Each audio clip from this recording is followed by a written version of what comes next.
Assalamualaikum warahmatullahi wabarakatuh. Selamat malam teman-temanku semua ya. Berjumpa lagi, bertemu kembali dengan Mas Bro yang ketiga kalinya dari Tegal. Dengan bangga, dengan semangat, dengan acak kadut ya. Cengar cengir gak karuan ya, gunggung kepruk jadi satu nggak masalah. Makin tua makin jadi ya, makin tua makin keladi, makin tua makin santanya makin banyak tentunya cerot gitu ya. Jadi Mas Bro akan berbicara hari ini mengedukasi untuk pemula yang sangat enjoy aja, slow aja hari ini, slow ya, nggak perlu yang berkutakan ya. Barangkali nanti berkutakan di belakang ya kita nggak ngerti. Yang penting jalan aja lah seperti rel kereta api ya, ngepret aja ngepret. Jadi saya akan memberikan edukasi dengan semangat. Banyak sekali yang meminta, tetap saya akan memberikan ngasih peluang juga, walaupun selama ini Mas Bro sangat kontra sekali ya dengan namanya meme coin. Yang namanya meme coin itu kan banyak orang yang bikin kirim melarat bangkrut, terutama bagi pemula-pemula yang belum tahu di kripto. Tiba-tiba mendengarkan ngebul-ngebul RP1 hayalan-hayalan, kena penyakit kronis. Kalau udah kronis diingatkan nggak mau, sebelum uangnya habis, sebelum tepan jengking jadi kere, jadi gelandangan. Itu belum mau tobat ya. Hati-hati untuk pemula ya, harus belajar dulu, harus ngerti dulu. Makanya saya akan memberikan edukasi hari ini tentang meme coin, yang mana saya hargai, saya hormati. Barangkali uang receh, uang kecil nggak mampu beli BTC ya, Mas Bro juga nggak mampu beli BTC, tetap juga akan saya kasih perhatian juga untuk yang pencinta meme coin ya. Tapi hati-hati, jangan sembarangan. Ini tetap meme coin, tetap gambling ya. Jadi saya akan sedikit ngasih gambaran-gambaran berbagai sudut pandang yang telah saya riset. Shiba naik tinggi karena apa, sekarang ngos-ngosan empot-empotan karena apa. Dogecoin dulu naik tinggi terbang, sekarang juga empot-empotan, kempot, 4 pitpot, seruput, susah sekali untuk naik tinggi. Akan saya jelaskan semua. Ada potensi di PP ya, tape yang dulu buat untuk bahan ledekan Mas Bro ya. Ya wajar, ngomong itu baru 1, 2, 3 hari seminggu, rekom jejaknya aja belum bisa diketahui juntrungannya. Kalau sekarang kan sudah bisa dibaca, di riset dikit-dikit. Jadi Shiba dulu naik itu Mas Bro udah tahu, nggak usah saya sebutkan lagi, udah berulang-ulang. Sekarang ngos-ngosan juga udah tahu, banyak yang sangkut, banyak paus-paus di situ. Paling-paling nanti kalau naik ya ada yang TP, ada yang nyikat ya. Mana dompet-dompet paus di Shiba yang gede-gede. Kemarin aja yang nomor 27, dompet nomor 27 aja 4 triliun bro. Kamu nggak akan bisa beli 4 triliun apa namanya Shiba ya, bangkrut, habis modal Anda. Ini beli apa namanya dompet kedua 7 aja paus sampai 4 triliun lebih, itu 27. Lah kalau yang 10 besar kayak apa enggak ratusan triliun, mendem mabok gila. Ya itu akan dilibas habis di atas nanti ke depan seperti itu. Jadi ini kalau Shiba dulu ya, PP nya nanti dulu di belakang. Kalau Shiba naik ya itu pasti ada yang TP. Jadi yang sangkut-sangkut di Shiba itu bukan kelas EC bro, mereka banyak sekali paus yang sangkut. Yang dompet 1 sampai ke 20 itu berapa triliun, itu yang ke 27 aja 4 triliun lebih. Itu nanti yang karena well itu punya modal, punya uang. Well itu kan sangkut di atas, ketika harga jatuh di bawah ya itu akan dipromokan, dikomokan ya, biar pada masuk ya. Nah itu pun nanti well ikut masuk di bawah ya. Nanti setelah well masuk di bawah, naik agak tinggi, dia akan jualan untuk mengurangi kerugian yang sangkut di pucuk. Itu memang caranya seperti itu. Nah kalau kita sudah sangkut di pucuk, beli di bawah, kan nggak di TP nungguin 1 rupiah dari Hongkong, dari Mardiah, kan seperti itu kalau kita, karena beli sedikit biar kelihatan cuannya banyak. Kalau well kan belinya kan banyak uang miliaran. Jadi ketika kemarin ngambil di bawah ya serok ya, otomatis kan barang naik ke atas itu karena dia ambilnya banyak yang masuk di atas dia TP, setelah harga tinggi dia TP. Dan ini yang ronde ketiga nih, kemarin udah turun lagi, yang ronde kedua udah turun, nih baru mau ronde ketiga. Kemarin kan turun, tadi turun, ini udah mulai serok lagi rupanya wellnya itu ya. Mungkin itu yang dompet punya 10 besar itu perlu bermain karena uangnya banyak, ngambil lagi di bawah, otomatis ini naik lagi nih, nanti terpancing Anda masuk, dia akan TP lagi berkali-kali seperti itu untuk mengurangi kerugian daripada sangkut dia yang beli di pucuk itu kan well banyak sangkut di situ. Terus yang kedua di Priscoin, Jepris coin ini banyak yang nggak ngerti bahwa ada sell kontrak di situ. Sell kontrak itu udah disetting secara otomatis akan terjual ketika sudah terisi dulu 30 miliar. Setiap ada demand yang keluar masuk itu dompet akan secara terisi, dompetnya apa namanya wallet daripada paus itu terisi. Ketika sudah banyak 30 miliar dulu itu akan terjual secara otomatis dan akan seterusnya seperti itu. Ini sekarang sudah diturunkan jadi 20 miliar koin, itu masih ratusan juta bro ya, satu kali apa namanya dompet itu terjual, sell kontrak itu terjual. Kalau sehari bisa jual 2 kali, tergantung ramenya. Semakin rame penjualan, semakin rame pembelian ya, itu akan cepat terisi daripada sell kontrak itu. Memang sudah diprogram seperti itu. Bagi yang nggak tahu ya, sell kontrak itu apa, dia bilang seperti itu. Jadi yang namanya debt itu membuat propaganda, promosi dengan berbagai macam cara, dan dia juga akan menikung mencari keuntungan berbagai macam cara. Kalau yang terang-terangan, yang nggak tahu malu, yang muka tembok, biasanya debtnya itu memegang sampai 50% token yang beredar ya, konyol. Suatu saat debtnya berhak menjual secara bebas, akhirnya rakul Anda ditikam. Nah kalau ini modus baru lagi, sell kontrak yang berjalan secara otomatis, itu juga sama juga ember bocor, Anda ngisi terus, Anda masuk terus, demand akan bocor. Bocornya kemana? Ngisi dompetnya daripada well. Kalau Anda pengen sedekah, mending ke fakir miskin, mending ke masjid ya, mending ke pantai jompo. Masih banyak orang-orang yang susah untuk pantas untuk diberikan sedekah daripada kedepnya, daripada jepris itu ya, itu ya. Nah ini akan saya sampaikan kepada Anda, banyak sekali orang yang berebut di meme coin. Saya juga akan memberikan kesempatan juga orang-orang yang masuk ke BTC, tapi juga saya akan kasihan juga orang-orang yang mungkin modalnya receh, modal kecil, orang kampung, orang desa kayak Mas Bro pengen jadi jutawan, otomatis akan kebelintur di meme coin karena beli dengan 1, 2 dolar, 3 dolar kelihatannya banyak sekali dapat koinnya. Nanti jika jadi 1 rupiah, waduh saya jadi jutawan, itu kan seperti itu.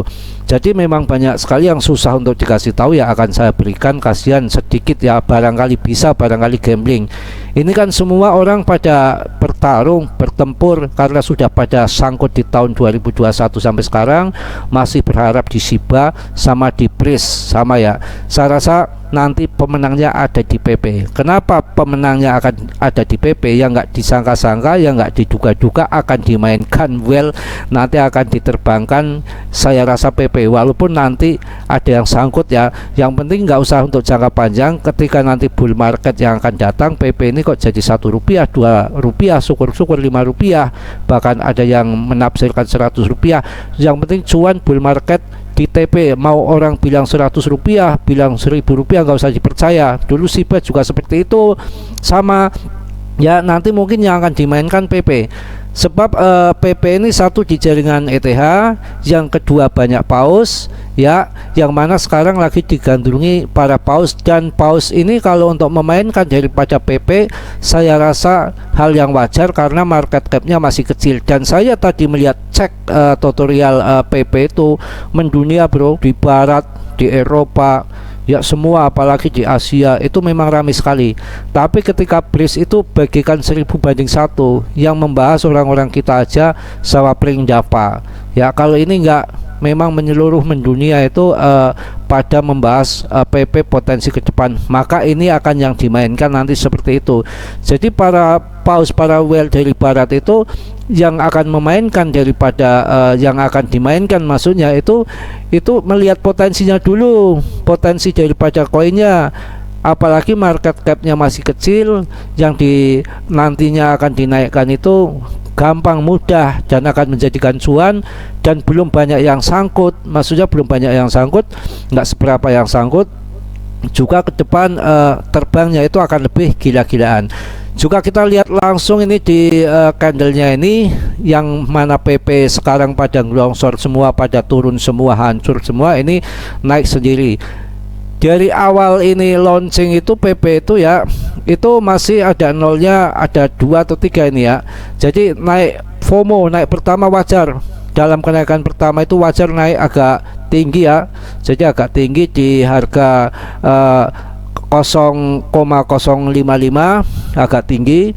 Tapi kan langsung dibanting ke bawah lagi, kan disangka PP ini nanti nggak punya potensi, hanya untuk scalpingan sesaat aja, dan juga yang sudah cuan banyak ngambil di bawah kan wajar untuk di TP ya. Akan tetapi seiring berjalan dengan waktu, ternyata jatuhnya itu nggak kayak yang lain-lain. Kalau yang lain-lain kan dari pucuk itu sampai ke bottom, bahkan sampai di bawah daripada harga dasar kalau baru launching itu. Ini untuk jadi catatan ya.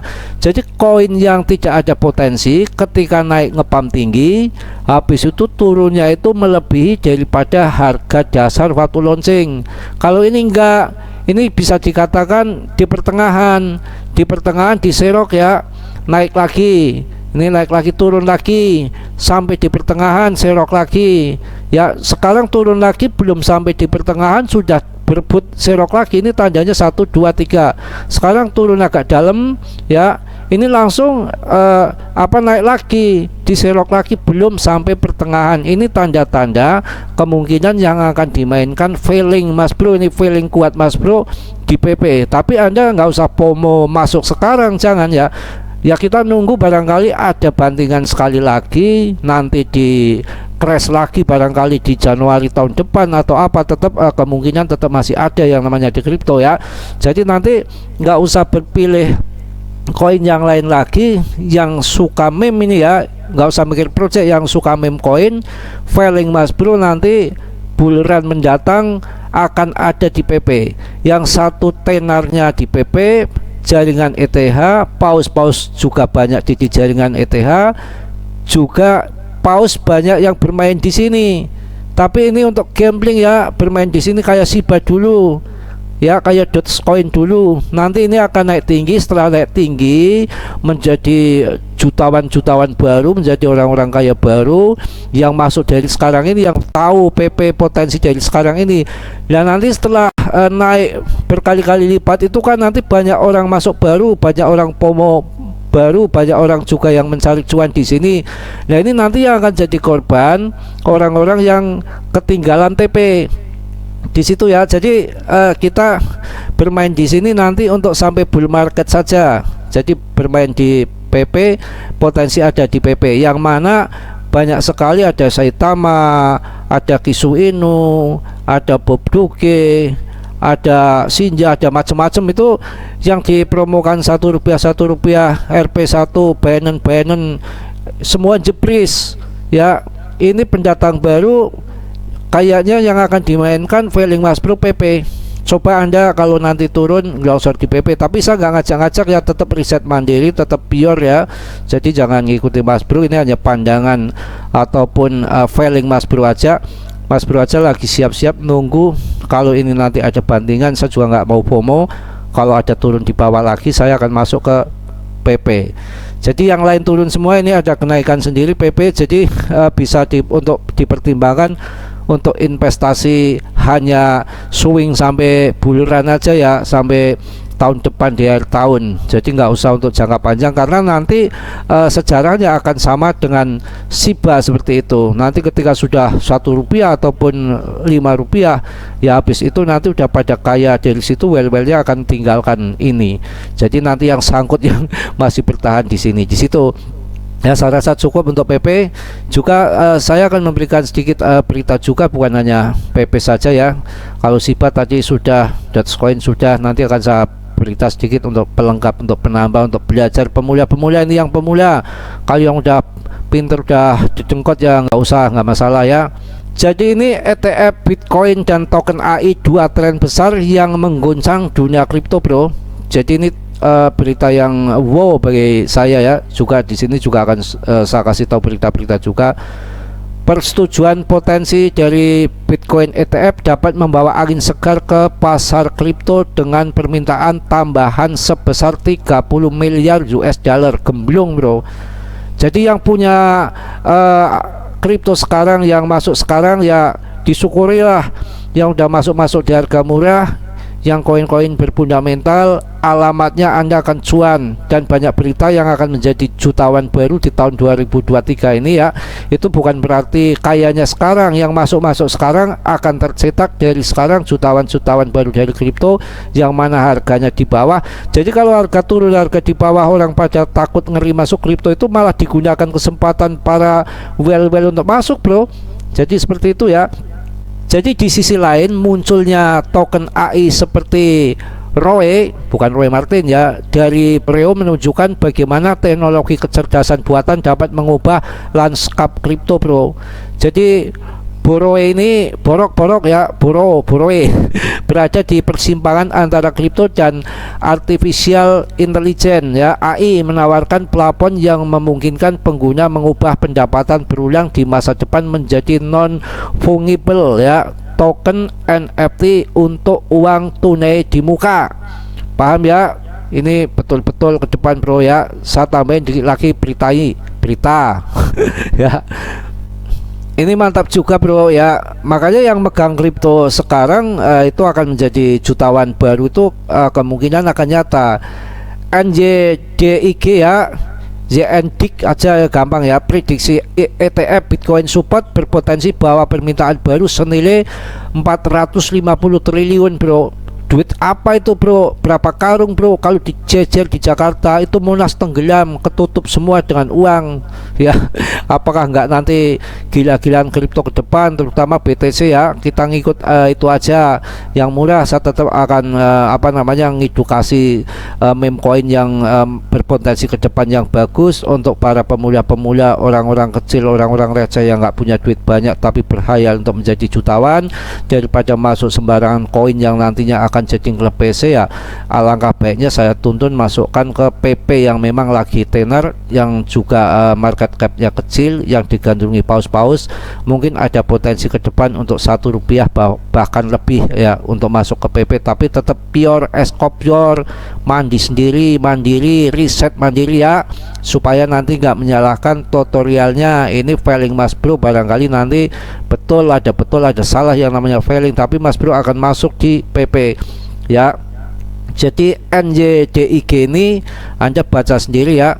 Ini beberapa waktu lalu pasar kripto sedang diguncang oleh demam ETF Exchange Trade Fund berbasis support Bitcoin BTC yang potensi membawa inflow atau permintaan baru senilai 30 miliar US dollar atau setara dengan 450 triliun untuk aset digital terbesar di dunia tersebut. Menurut laporan penelitian terbaru dari firma perdagangan kripto NYDIG. Mantep, bro. Jadi memang permintaan perdagangan kripto yang nilainya nggak terhitung lagi gara-gara nanti disetujuinya daripada ETF ini luar biasa potensinya ke depan di dunia kripto, bro. Jadi luar biasa ya. Saya rasa cukup ya. Ini berita mantap-mantap, memberikan edukasi meme coin juga. Tetap akan saya sampaikan berita dedengkotnya kripto yang mana ke depan akan terbang yang luar biasa. Yang daripada NYDIG aja, permintaan daripada kripto aja dari Exchange Trade Fund ya, itu nanti sebesar 450 triliun aset digital. Luar biasa, 450 triliun, bro. Uangnya berapa bro, ngeri. Aduh, bikin pusing aja ya lihat uang segitu ya. Mau dibawa kemana itu uang, mau dibawa kemana kah uang itu, seperti itu ya. Saya rasa cukup. Yang belum subscribe di subscribe, yang sudah ya saya ucapkan banyak-banyak terima kasih. Yang namanya Mas Bro manusia biasa seperti Anda ya, tidak ada yang becus, tidak ada yang benar, banyak salah, banyak dosa, itu pasti. Yang sempurna itu hanya milik Allah Subhanahu wa Ta'ala. Yang positifnya Anda ambil, yang buruknya Anda tendang, terserah Anda kemana ya. Salam Mas Bro dari Tegal. Wassalamualaikum warahmatullahi wabarakatuh.